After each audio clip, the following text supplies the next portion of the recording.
আসসালামু আলাইকুম প্রিয় ভাই বোনগণ, আপনাদের স্বাগত জানাচ্ছি। আমি আকবর আলী। আমার আজকের উপস্থাপন 7টি প্রশ্ন ও 7টি উত্তরে ইসলামিক শিক্ষা অর্জন। 1. গোপনে ইসলাম প্রচার চলাকালে মুসলিমরা কোথায় মিলিত হতো? উত্তর হচ্ছে দারুল আরকাম নামক স্থানে। 2. নবীজির দাদা আব্দুল মুতালিবের ইন্তেকালের পর কে নবীজি সাল্লাল্লাহু আলাইহি ওয়াসাল্লামের দেখাশোনা করেন? উত্তর, তাঁর চাচা আবু তালিব। 3.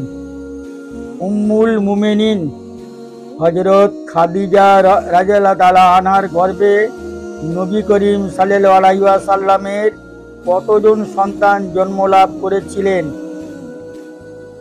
উত্তর হচ্ছে হযরত খাদিজা রাদিয়াল্লাহু তাআলা আনহার গর্ভে নবী পাক সাল্লাল্লাহু আলাইহি ওয়াসাল্লামের 2 জন ছেলে ও 4 জন মেয়ে জন্মলাভ করেন। 4. রাসূলুল্লাহ সাল্লাল্লাহু আলাইহি ওয়াসাল্লামের কতজন সন্তান ছিলেন? উত্তর, 7 জন।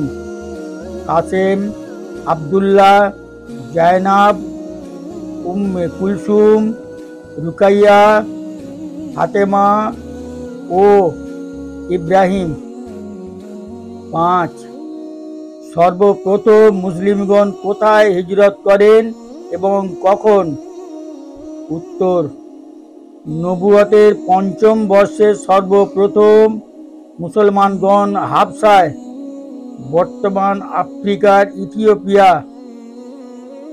হিজরত করেন। 6.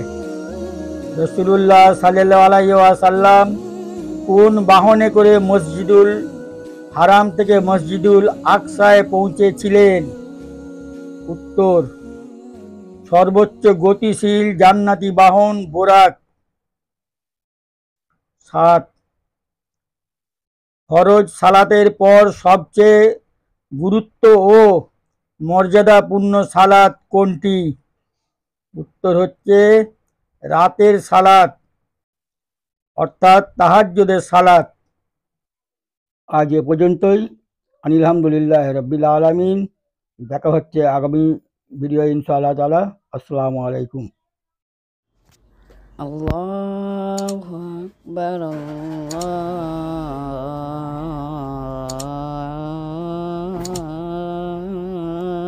আকবার।